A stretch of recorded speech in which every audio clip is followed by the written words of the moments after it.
Don't be afraid to die. If you see people land out here, they'll torture some of our children. They'll torture our people. They'll torture our food.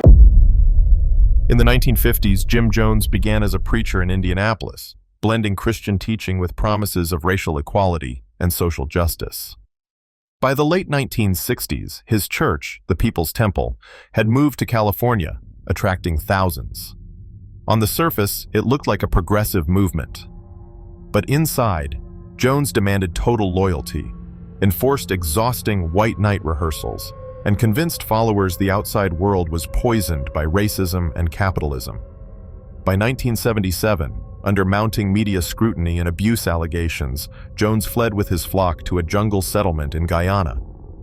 They called it Jonestown, a promised land that quickly became a prison. Armed guards patrolled the perimeter. Members worked endless hours in the fields and sat through nightly sermons where Jones ranted about conspiracies. Dissenters were punished, and children were told they might have to die one day for the cause. On November 18, 1978, U.S. Congressman Leo Ryan visited Jonestown to investigate. After a tense stay, Ryan and a small group of defectors were ambushed at an airstrip, shot by Jones's gunmen. Hours later, Jones assembled his followers under the pavilion. Large vats of grape drink, laced with cyanide, Valium, and sedatives, were prepared. Please get it to medication. It's simple, there's no convulsions with it, it's just simple. Just please get it. Before it's too late, the GDF will be here. I tell you, get moving, get moving, get moving. Cyanide is rapidly lethal because it blocks cells from using oxygen, causing seizures, respiratory failure, and death. Parents were told to give it to their children first, then the adults followed. Stanley Clayton, a 25-year-old member, slipped into the jungle as chaos broke out. He later described the horrific sounds: children crying, bodies convulsing, and Jones's voice booming over the loudspeaker, urging everyone not to fear death. When Guyanese soldiers entered days later, they found over 900 bodies sprawled in the mud, many embracing each other in their final moments. Jim Jones lay among them, dead from a gunshot wound to the head. Survivors like Clayton and Deborah Layton later revealed how Jones rehearsed this moment for months, calling them loyalty tests. The word Jonestown became shorthand for blind devotion turned into tragedy, and remains one of the most terrifying cult stories in American history. David Koresh, born Vernon Howell, grew up drifting between broken homes and religious fervor. By his 20s, he had joined a splinter group of Seventh-day Adventists called the Branch Davidians. Charismatic and persuasive, he slowly gained influence, eventually declaring himself their true prophet and taking control of their Mount Carmel compound near Waco, Texas. Koresh taught that he was the Lamb of God, chosen to open the 7 seals of Revelation.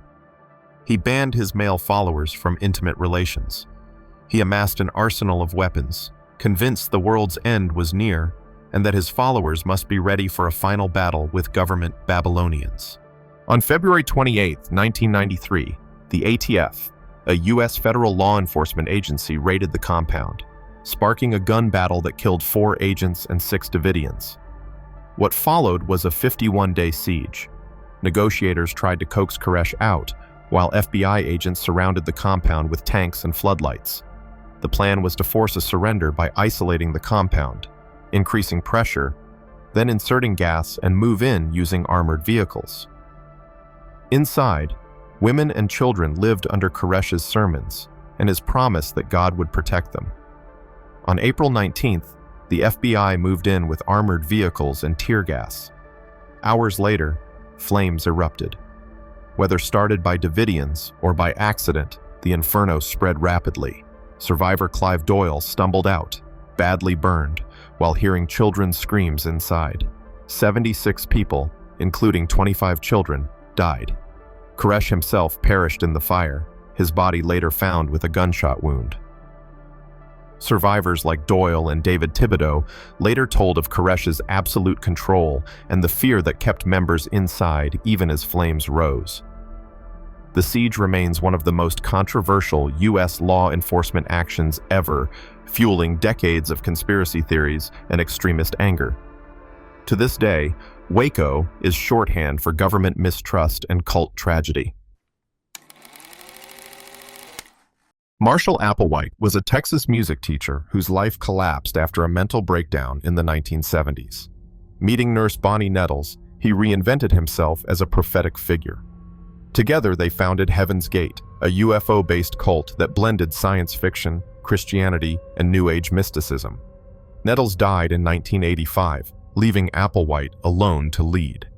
Applewhite taught that Earth was about to be recycled, and only those who shed their human bodies would ascend to a higher level aboard a spacecraft. Members gave up families, possessions, and sexuality. Some even castrated themselves to suppress desire. They wore identical clothes, cut their hair the same way, and lived with rigid discipline. By the 1990s, Applewhite convinced his followers that salvation would come with the arrival of the Hale-Bopp comet. In late March 1997, Applewhite told his followers the time had come.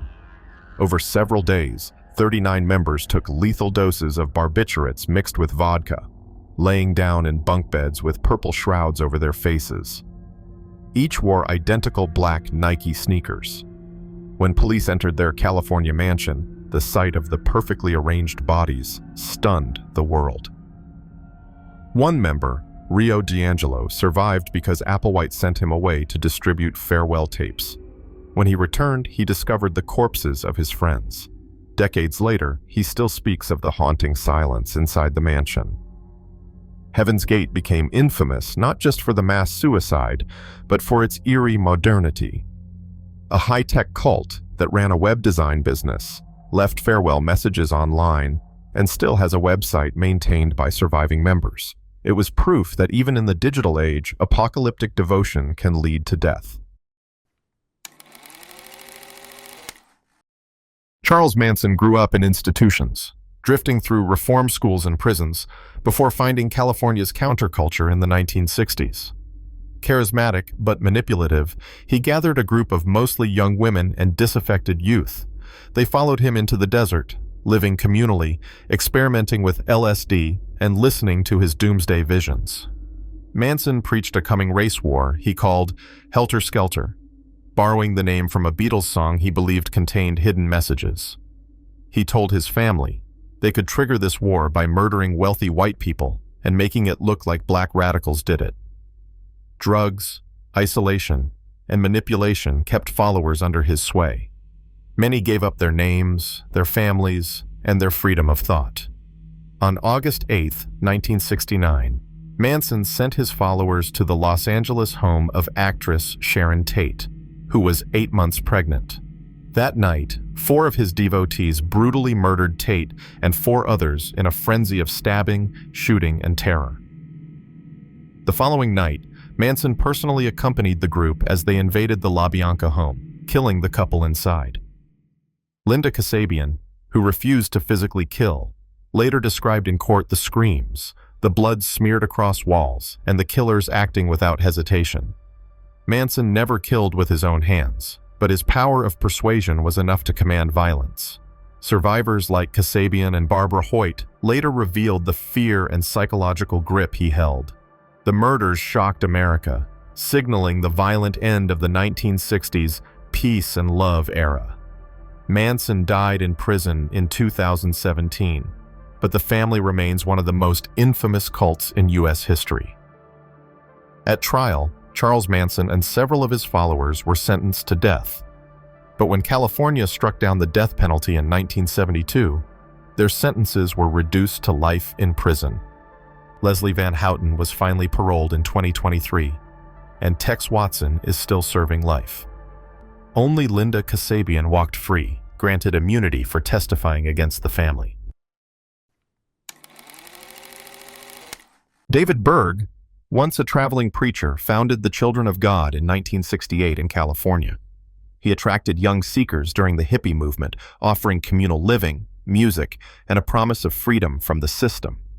Beneath the surface, he was already shaping a doctrine of exploitation. Berg preached that sexual sharing was a form of divine love, blurring boundaries between adults and children. Women were forced to engage in flirty fishing, where they seduced outsiders, new followers or financial supporters, and later recruit them. Children grew up in isolated communes, taught that abuse was holy and obedience was absolute. Survivors later said they were cut off from education, medical care, and the outside world. As accusations mounted in the 1980s and 1990s, Berg went into hiding, moving the group overseas. Testimonies emerged of widespread sexual abuse, physical punishment, and indoctrination. Even after Berg's death in 1994, the group rebranded as the Family International, but its reputation was permanently stained. Many survivors, including Christina Babin and actress Rose McGowan, have spoken about the trauma of growing up in the cult. The Phoenix family, including River and Joaquin, were born into the Children of God cult in the 1970s, living in its communes in South America. When the group began pushing flirty fishing, their parents realized the danger and fled, saving the children from deeper abuse. Years later, River spoke openly about the scars of that past, while Joaquin has rarely mentioned it, leaving the story as a dark shadow beneath their Hollywood success. Some former members died by suicide, unable to cope with the memories.